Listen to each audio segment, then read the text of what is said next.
Bon, ben, tous les voyages marathon commencent pareil. Soit on part en voiture, soit on part en train. Là, aujourd'hui, je pars en avion. Ce que je fais rarement, mais Séville, c'est vraiment très loin. Non, ben, désolé pour le bilan carbone, mais je voyage vraiment pas beaucoup. Je pars jamais en vacances. Donc ça va, je pense que je suis très raisonnable. Je suis à l'aéroport Marseille-Marignane et je décolle dans 2 heures. Dans 2 heures en salle d'attente, comme d'habitude, puisque j'ai pris un vol économique et l'attente, elle est beaucoup plus longue. Je vous raconte la suite dès que j'arrive à Séville. Bon, la première chose à faire une fois qu'on a passé le truc d'embarquement, acheter une bouteille d'eau, puisqu'on est obligé, puisqu'on ne peut pas passer avec. Et on va remplir avec le Mortine.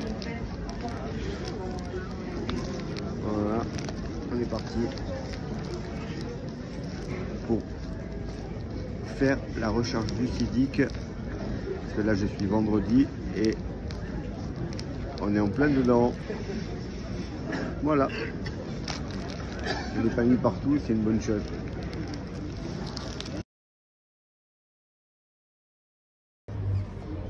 Bon, comme vous pouvez le voir, il fait super soleil à Séville. Il est 5h30 pourtant. Je suis sur la terrasse du petit hôtel que j'ai pris, enfin plutôt de l'auberge de jeunesse que j'ai pris. Je suis dans un truc un peu spartiate, on est 12 par chambre, mais économie quand on fait les marathons, parce que sinon ça revient vite très cher, surtout quand on part tout seul. On n'est pas accompagné, donc pas la peine de s'emmerder. De toute façon, c'est juste repos et la course et repos après, donc pas besoin d'avoir des trucs exceptionnels. Voilà, et là je suis sur la terrasse qui est plutôt sympa par contre. Bon, après l'avion, la navette, maintenant c'est le bus pour aller au village marathon, qui a priori est à 45 minutes. Il n'y a personne qui parle anglais, ni français d'ailleurs, donc super, on se régale.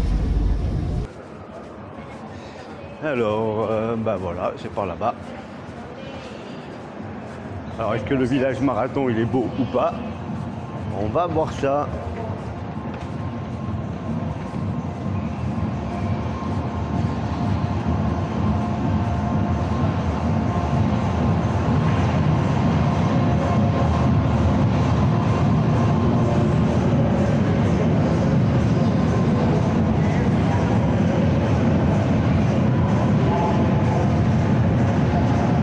Faire le tour.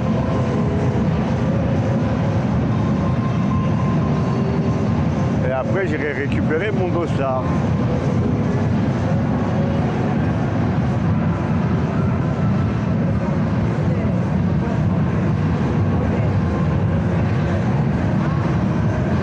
Donc a priori c'est ASICS le sponsor.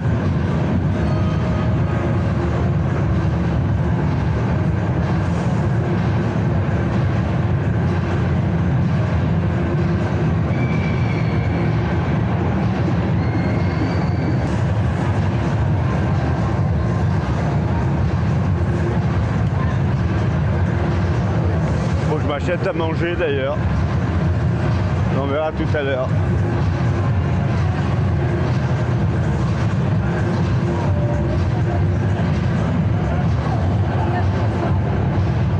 Alors.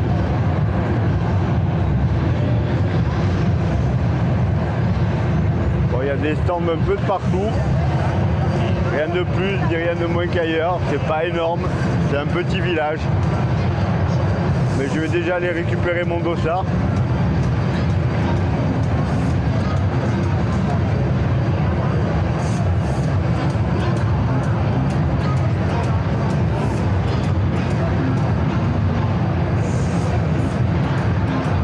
Voilà, les dossards c'est là-bas.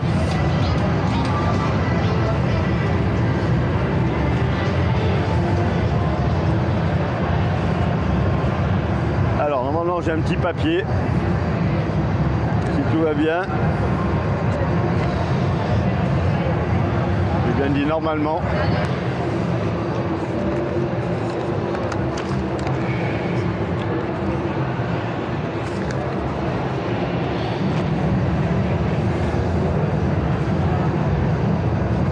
Voilà.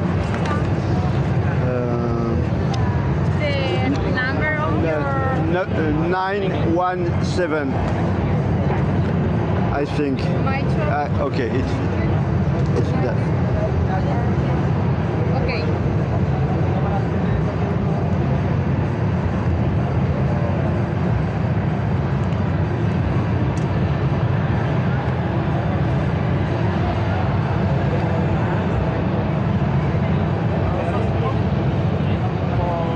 You have to take your clothes at the end. Ok, thank you. Have a good day. Alors c'est dossard rouge, c'est 2h30, 2h45 je crois. Donc je serai bien placé. Donc ça c'est toujours agréable au départ. Donc a priori il y a quelque chose à récupérer plus loin. Je cherche.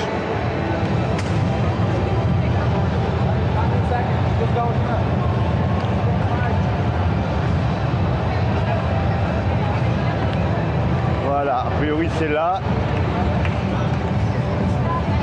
Voilà. Voilà. Là-bas. On va aller à la taille M. Hein. Size today. Sunday. Claro. Hola, Ise. Buenas. ¿Qué talla? Gracias. Voilà. Allez, comme je suis gentil, je vais vous montrer ce qu'il y a dedans.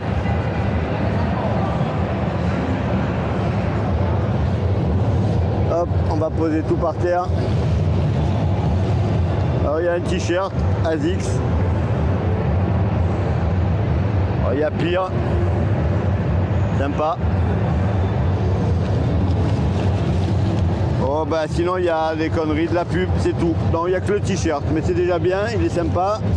Allez, on met le dossard là-dedans pour rien perdre. Et on continue à faire le... Alors les villages marathons c'est sympa parce qu'on peut acheter plein de choses. Maintenant bien entendu on n'achète rien qu'on utilise le lendemain si c'est pour courir. Donc moi je vais faire un petit tour. Déjà il faut que je m'achète à manger. Parce que j'ai faim et que j'ai rien mangé depuis ce matin. Alors c'est pas sans raison parce que j'étais un peu malade. Voilà. Et là il y a un joli stand magique, je vais vous le montrer.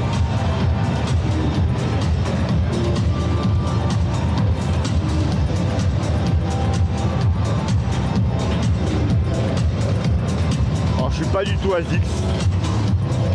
Mais sinon ça serait sympa.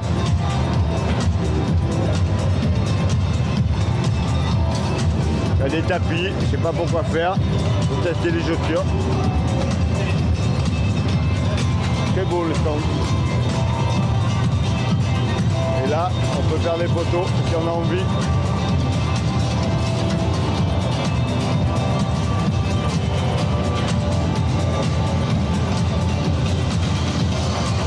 On va juste faire ça nous, hein. Voilà. Allez, on repart de là.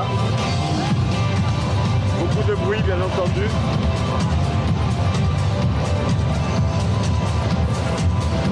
Voilà un village marathon, c'est pas le plus gros du monde.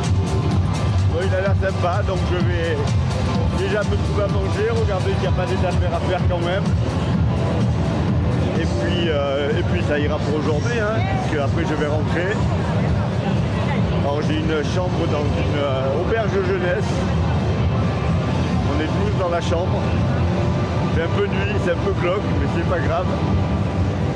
Et puis demain, j'irai faire un petit footing pour aller voir le lieu du départ, ça sera sympa.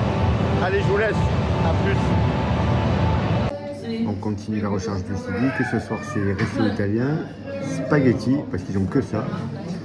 C'est pas trop leur kiff, l'Espagne, les restos italiens, je viens, il a qu'un type de pâte, mais ça ira très bien. Bon, honnêtement, c'est le pire resto auquel j'ai mangé depuis longtemps. 1 heure pour servir une mini assiette de pâtes. Tu demandes du parmesan, tu as l'impression qu'ils vont mourir. Les mecs ils tchatchent, ils discutent. Alors franchement c'est une horreur. Moi, je vais goûter les pâtes. Alors maintenant elles doivent être froides parce qu'ils me les ont servi il y a un quart d'heure. Mais il manquait la moitié, j'avais pas les couverts et tout. Donc en partant je vous filmerai l'enseigne pour être sûr que vous ne veniez pas ici. Voilà, allez on va goûter déjà.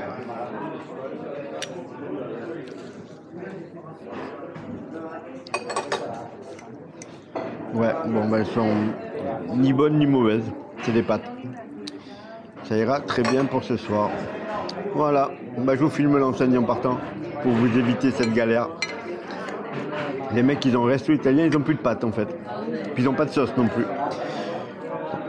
Délire total. Et il n'y a personne dans le resto. Bon choix.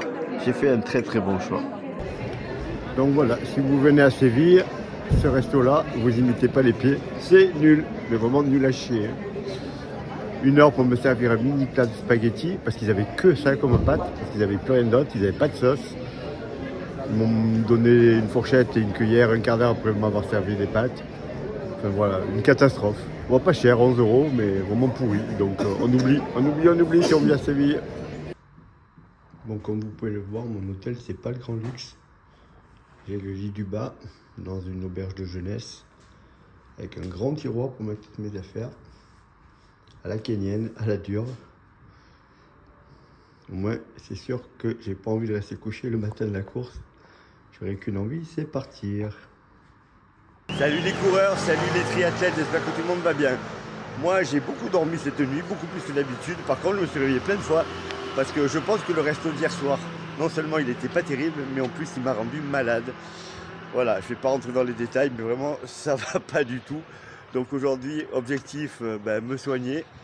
Je vais essayer de trouver des bananes, parce que les bananes, ça marche très très bien. Mais d'abord, je vais faire ce petit footing. J'espère que ça va bien se passer, mais vraiment pas de chance. Ça me fait rire, parce que franchement, ce genre de truc, quand ça vous arrive la veille des courses, c'est vraiment une galère. Surtout dans une auberge de jeunesse où vous êtes 12 par chambre et vous avez un chiotte commun qui a accès avec une carte. Enfin, vraiment, vraiment vous imaginez la galère. Bon, là, je me rends au départ qui est à 3 km de mon hôtel. Donc, j'ai parcouru le truc tranquillement à 11 km/h. Il y a du monde de partout en Espagne. C'est assez impressionnant par rapport, je trouve, aux villes françaises. Tout le monde me paraît être dehors. Il fait super beau, il fait super chaud. C'est vraiment une ville qui est sympa, qui est une ville ancienne, je pense, avec des gros axes sur lesquels vont avoir lieu le marathon, parce que sinon, partout ailleurs, il y a des pavés. Heureusement, je pense que ça ne sera pas le cas le jour de la course.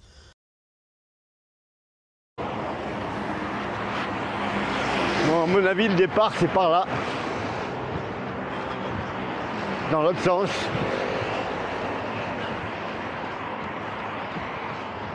Donc ça va être cette grande ligne droite.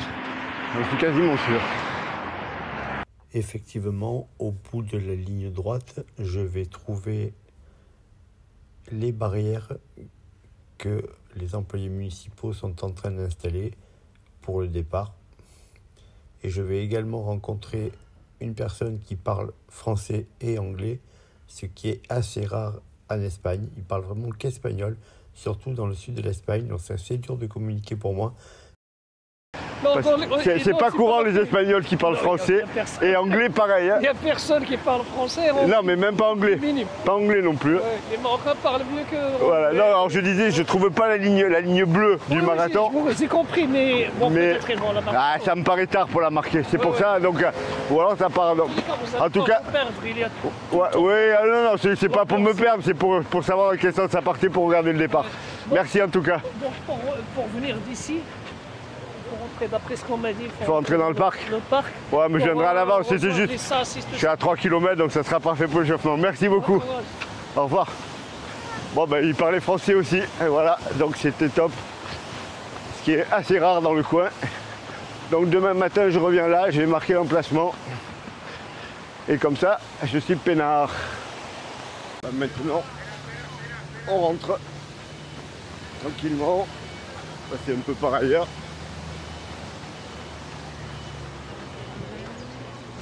Voilà, c'est vraiment... Ah ben là, voilà, la barrière aussi. Donc ça va être un truc où on va passer. Je vais pas me prendre un vélo. En tout cas, c'est sympa. Ça a l'air plat et c'est pas des pavés, heureusement. Parce que ça aurait été la galère. Bon, je vous épargne le retour, rien de spécial. Si ce n'est toujours des belles avenues. Bon, bah pour le repas du jour à la recherche du civique, on va faire ce qu'on peut. Mais en premier, les bananes, puisqu'a priori c'est très bon pour le ventre. Et j'ai trouvé du riz basmati chez Carrefour qui se cuit en 1 minute au micro-ondes. J'ai pas de micro-ondes là, j'en ai un dans mon hôtel, enfin dans mon auberge. Je vais essayer d'en manger un froid quand même, je pense que ça va le faire, parce qu'une minute, il doit être pré-cuit, sinon je retournerai le faire cuire. Bon, je viens de goûter. Oh, c'est quasiment cuit, donc ça va faire l'affaire. Je laisse un peu au soleil, ça peut faire l'affaire. Mais en tout cas, je suis content d'avoir trouvé du riz, j'ai de quoi me tanker. J'en ai pris 6 boîtes, ça devrait faire l'affaire jusqu'à demain. Une journée de la course, il est temps de faire le point. Une préparation sur 8 semaines après ma blessure, donc beaucoup trop court pour moi. Résultat, j'ai quasiment pas fait de sortie longue, je dirais même que je n'en ai fait qu'une. Alors j'ai fait des sorties de qualité, j'en ai fait 4 ou 5, mais vraiment très peu de sorties longues.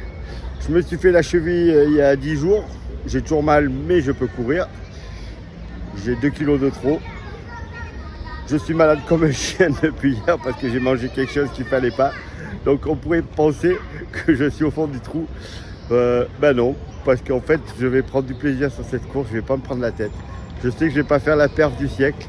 Je sais que je vais sans doute partir trop vite parce que j'ai envie de m'amuser. Enfin j'espère juste que je vais pouvoir courir parce qu'aujourd'hui pour le coup j'ai vraiment les jambes coupées en deux. Alors je mange des bananes depuis tout à l'heure, je mange du riz depuis tout à l'heure. Mais j'espère que ça suffira. Donc vraiment cette course je vais la prendre comme un bonus pour me faire plaisir. Pour montrer que quand on a envie de courir, on peut toujours le faire, même quand pas tout est super bien. En tout cas, moi, je vais faire de mon mieux demain, ça j'en suis sûr. Mon mieux, je ne sais pas ce que ça sera, mais on verra bien. Je vais vous poster cette vidéo qui reprendra donc l'ensemble de ce qui s'est passé dans les 3 derniers jours. Et demain, je ferai une vidéo dans la course et puis je vous ferai une vidéo globale. Ensuite, voilà les coureurs. On se retrouve bientôt pour la course en elle-même. J'espère que vous n'allez pas trop rire parce que je risque de péter en plein milieu si je pars à l'allure à laquelle je veux partir. Mais autant se faire plaisir et s'amuser une fois de temps en temps. Ce que je fais rarement sur marathon puisque je suis toujours très calibré au niveau de l'allure. Voilà, mes affaires sont prêtes. Donc vous avez ma paire de chaussures, c'est des Endorphin Pro 3. Quasiment neuves, elles ont une centaine de kilomètres, avec le capteur de puissance Stride. Un cuissard de la marque X-Bionic et le débardeur de la marque X-Bionic également. J'ai le capteur cardiaque Coros, alors je vais juste l'utiliser par sécurité pour regarder un peu de temps en temps et pour avoir des vraies données, pas celles de la montre qui, si elles ne sont pas fiables, ne servent à rien.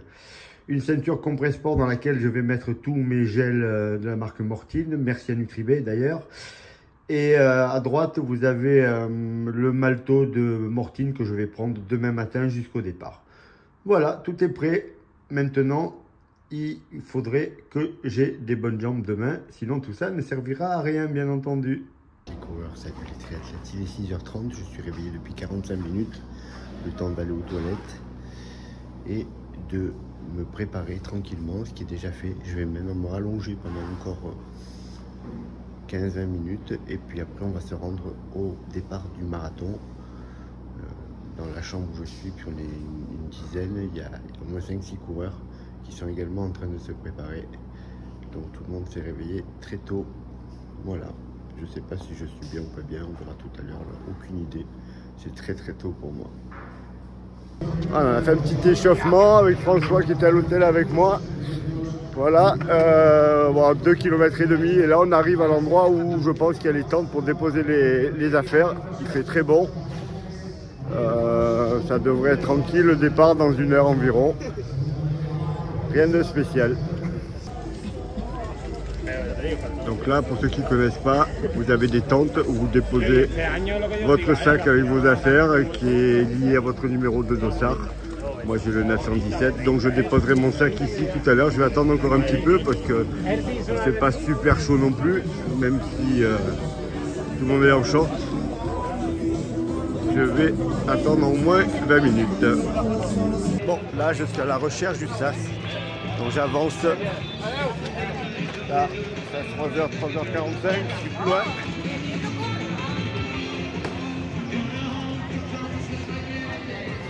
C'est pas super chaud encore, hein, enfin pour moi en tout cas.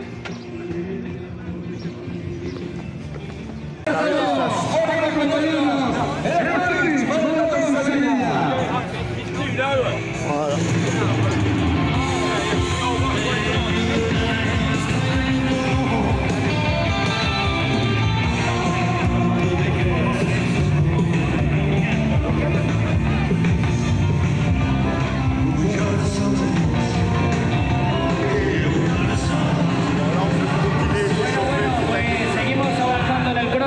apenas 24 años y por ese motivo, como no puede ser de otra manera, el primer gran maratón a nivel mundial que se disputa es hoy en Sevilla y queremos rendir 42 segundos de silencio que comienzan desde So as we know, we're gonna homage to Kelvin Kipton. salida general que va a dar el señor alcalde don José Luis Sanz. 30 seconds for the start.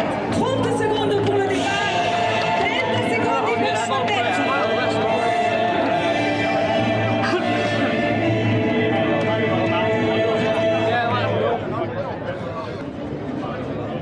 Estamos en 10 segundos. 10 seconds. Nacho, 10, estamos en tiempo cuando considere la señora jueza. Atención a la salida. Comienza Turing Maratón de Sevilla 2024, Campeonato de España. Suerte a todos, a disfrutar el mejor de todo el rato en este mismo punto de salida y meta. Enjoy everybody. 42 kilometers we are going to wait you in 2 hours, in 2 hours and a half, in 3 hours, 3 hours and a half, 4 hours, 4 hours and a half, 5 hours and 5 hours and a half. Allez, c'est parti. Enjoy, bienvenidos a Sevilla, bienvenidos a todos. On va passer au 10. Alors j'ai arrêté de regarder le chrono parce que j'ai pas du tout de jambes. Mon cardio est plutôt bon. Mais l'objectif ça va être d'aller au bout, hein, tout simplement. Je vais le faire en aveugle. Alors là ça vient de biper 10 en 40, 0,5. Mais je suis un peu plus loin. Voilà, là je passe 40-30 et je peux vraiment pas faire mieux. Et donc c'est pas grave. Là, j'essaie d'aller au bout, ce qui est pas évident. Parce que j'ai les jambes quand même très coupées. La gastro m'a bien tué.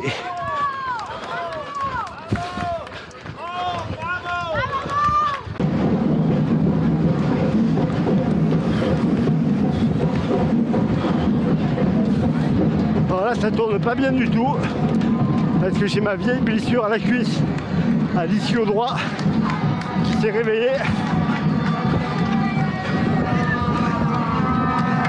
Ça va être très compliqué. Bon, je me suis arrêté pour m'étirer un peu la cuisse, pas le choix. Là le but c'est d'aller au bout. Il y a des belles lignes droites. Ah, je regrette de ne pas avoir de jambes. Ouais. Là c'est même plus pas de jambes. Je pense que c'est pas...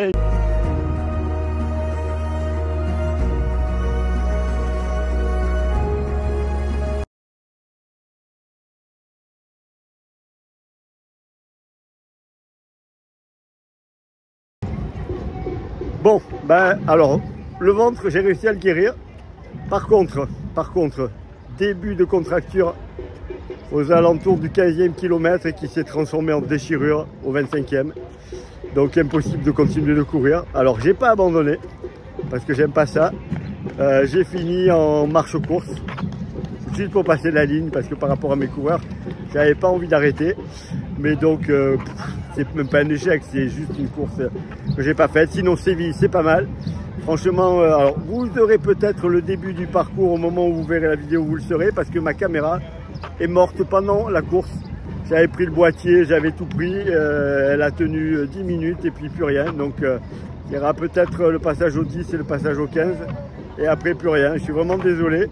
Je vous ferai un débrief un peu plus long, mais bon, de toute façon j'espérais guère mieux là. Hein. Entre la gastro pendant 2 jours, ce matin je me suis réveillé, je pense que j'ai une otite. Alors je me suis déshydraté forcément. Et la cuisse, c'est au départ je pense que c'est presque une crampe. Qui s'est transformé en déchirure parce que j'ai beaucoup couru ces derniers temps sur la cuisse droite puisque j'avais ma déchirure au quadri à gauche et là j'aurais dû lever le pied encore plus Pourtant j'ai levé le pied, hein. J'ai couru, allez on va dire à 3,57, 3,58 pendant 5 bornes, puis je suis passé à 4. Et quand la cuisse a commencé à tirer, je me suis mis à 4,12, 4,13, 4,10 dans ces eaux-là. J'étais à la limite, je sentais bien que ça allait péter, mais j'étais juste en dessous. Et puis il y a eu une petite montée ou une petite descente, et là d'un coup j'ai senti le petit claque de trop qui faisait que c'était mort. Alors, je me suis arrêté, j'ai essayé de m'étirer pour voir si c'était pas juste une contracture, une crampe je veux dire, mais malheureusement c'est pas passé. Donc j'ai réussi à trottiner, quand je trottinais à 12 à l'heure, ça passait à peu près, avec des petits arrêts pour me masser un peu la cuisse. Et j'ai été jusqu'au bout. Donc je suis quand même fier de moi d'être jusqu'au bout. C'est pas mon marathon le plus rapide, c'est clair, mais je crois que j'ai dû faire 3h07 ou 3h08, alors avec un temps de passage en 1,26 au semi sans doute. Donc vous voyez un peu comment j'ai fait pour rentrer derrière. Mais j'ai été au bout et ça faisait partie des objectifs. Comme j'ai pas pu courir l'année dernière, je me disais que même blessé, il fallait que j'aille au bout. Voilà. Je vous dis à bientôt les coureurs. C'est pas la vidéo que j'ai espérée, mais c'est pas grave, hein. Il faut forcément des échecs parfois pour réussir la fois d'après. En tout cas, je ferai tout pour. Je rajoute juste un truc, bien entendu, si ça vous arrive, ce qui m'est arrivé, que vous déchirez un muscle en cours de course, vous arrêtez direct, hein. C'est surtout pas à faire, hein. Là, ça va que moi, mon prochain objectif, il est en septembre, donc je m'en fous. Et puis que je voulais franchir la ligne d'arrivée parce que j'aime pas ça. Et puis l'année dernière, j'ai pas pu franchir de ligne d'arrivée, donc je me sentais un peu obligé de le faire. Mais surtout, si ça vous arrive, vous arrêtez net. Parce que je me serais arrêté au 25e quand ça a pété, ou juste avant même, ça aurait été encore mieux. Dans une semaine, j'avais plus rien, hein. C'était un bon massage, et voilà, c'était juste une petite contracture. Mais voilà, à 14,5 à l'heure, même si c'était plus 15,5, c'était un peu vite pour les muscles. Donc vous arrêtez si la douleur elle apparaît et qu'elle augmente. Je compte sur vous, hein.